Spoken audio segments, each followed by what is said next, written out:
हे बरम बाबा सर बाबा परीक्षा हमरा इहे बा इच्छा तू पास करा दो परीक्षा ना तो गांव गांव घूम के मांगे के पड़ी भिक्षा दे दे।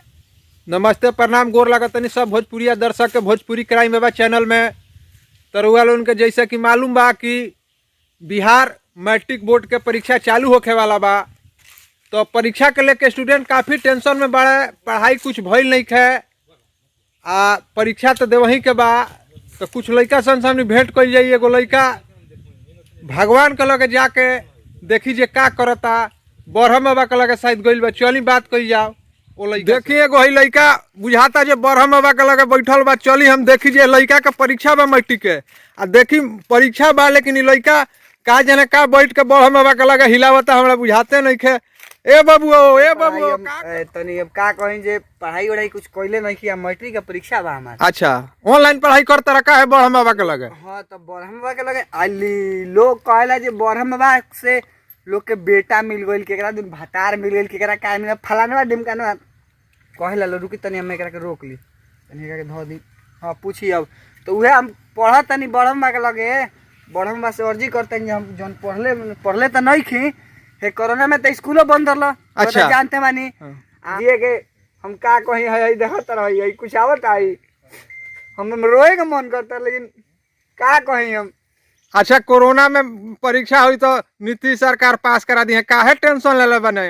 ए महाराज सरकार तो पास करेबे करी है, लेकिन जो ओकरा ऊपरवा नंबरवा चाहिए उ नानू आई नहीं। लोग का कही जे बिना पढ़ले नीतीश कुमार पास करा देलन।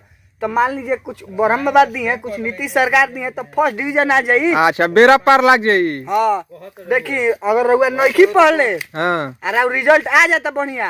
हाँ तो लोग कहला जाए दो कुछ करत रहो, हाँ। घूमत लो हई करत लो कर, लेकिन पढ़ले बा तबे नु रिजल्ट आइल बा।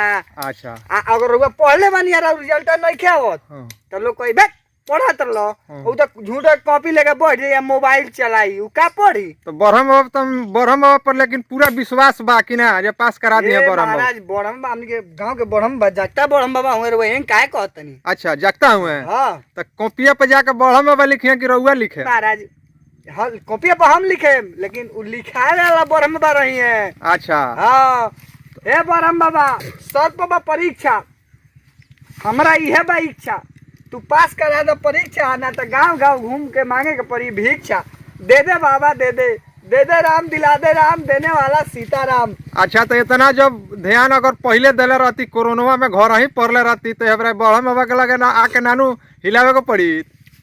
देखिए हाँ ये बात रहू पॉइंट ला है तो हम पढ़े थे। अच्छा लेकिन से जो पढ़े थे ना हाँ। 2 महीना से हमारा गांव में 10 गो ऑर्केस्ट्रा हुआ। अच्छा और 10 गो ऑर्केस्ट्रा देखे हैं। अच्छा तो सब भुला गए हैं। तो मैंने जन पढ़लर नहीं है तो ना भुला गनी रुआ। हाँ आगा पढ़ी पीछा लिपी। अच्छा तो वह हमी के मैंने अथी बा। अच्छा लेकिन अब का कहीं बरहमे बाबा पास बात देखी जे हमारे क्लास के टाइम बीतता केकर हो ई क्लासवा देखिए। अच्छा तो ट्यूशन उबिशन कहीं नहीं की कैले का।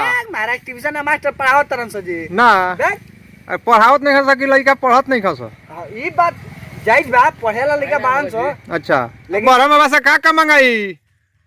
महाराज बरहम बाबा से का मंगाई परीक्षा बा तो बरहम बाबा से इहे कहम जे थोड़ा ही सा आशीर्वाद बनाएम बरहम बाबा, कैसे कि नीतीश कुमार तो बोल ही बड़े आ थोड़े बहुत नीतीश कुमार दे दिए थोड़े बहुत रहुआ। तब एग्जाम में जब जाए के बाद तो कौन कौन तैयारी बा, मोबाइलो लेके जाए के बा काम परीक्षा में। अरे ना जी मोबाइल तो लेके ना जाम, लेकिन ये हाँ एगो बात कहतनी। अच्छा हम लगे 3 गो तो मूल मंत्र बा। अच्छा एगो बरहम बाबा विश्वास रखे के बा। अच्छा आ दूसरका की 24 गो पाना होला। अच्छा आ 24 पाना में से जहाँ तक हमारा आशा रही है पूरा भरिए के आएम। अच्छा हाँ तो भरला का। अच्छा आ तीसरका रही जे एने ओने गंदी नजर से देखे के नहीं के। अच्छा बरहम बाबा मना कइले मनी मैंने तब और कुछ कहे के बा का बाबू बरहम बाबा से। आ ना बरहम बाबा से का कहे के बा देखी जे बरहम बाबा से दिल से एके गो बात करनी है, लेकिन भीतरे भीतर डरो लागत। का डर लागत बाबू।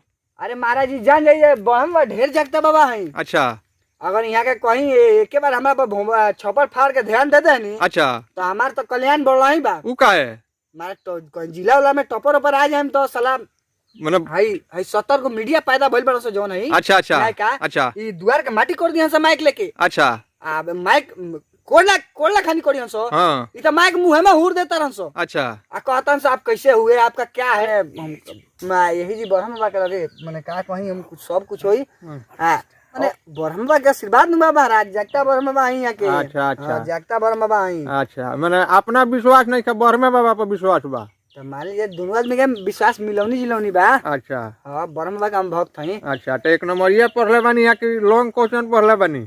हम दोनों मिला जुला के पढ़ले तो कुछ नहीं कि महाराज पढ़े के का बात ले देनी। अच्छा ब्रह्म बाबा सब पढ़ी है। अच्छा ब्रह्म बाबा पढ़ी हैं। कलम हैंगा धो ले अच्छा आ ब्रह्म बाबा लिखवावत जाइए। अच्छा ठीक बा। साल बीत गल बबुआ पढ़ले का न ते जे ब्रह्म बाबा के लगे आके बैठल बड़े लास्ट में जब परीक्षा नहीं दिखा गइल तब। बे महाराज वो देखा था 3-4 महीना ऑर्केस्ट्रा में लग गइल। अच्छा ओकर बाद गेहूं के रोपनी आ गइल। अच्छा गेहूं के रोपनी आई तले ऐसा आई का नाम है 2-4 गो लोगन बीच में घुसिया गइल। अच्छा और मन से चला गइल 2-4 पतल खाती। अच्छा तो पढ़ी का में ओल। अच्छा आओगा गेहूं के पटौनी आ गइल। अच्छा अब देखा था जे परीक्षा आ गइल। अच्छा परीक्षा आ गइल हे ब्रह्म बाबा हम बार-बार कहम तोहरे पर बस आ ना तो अब हमार जिंदगी बा नाश।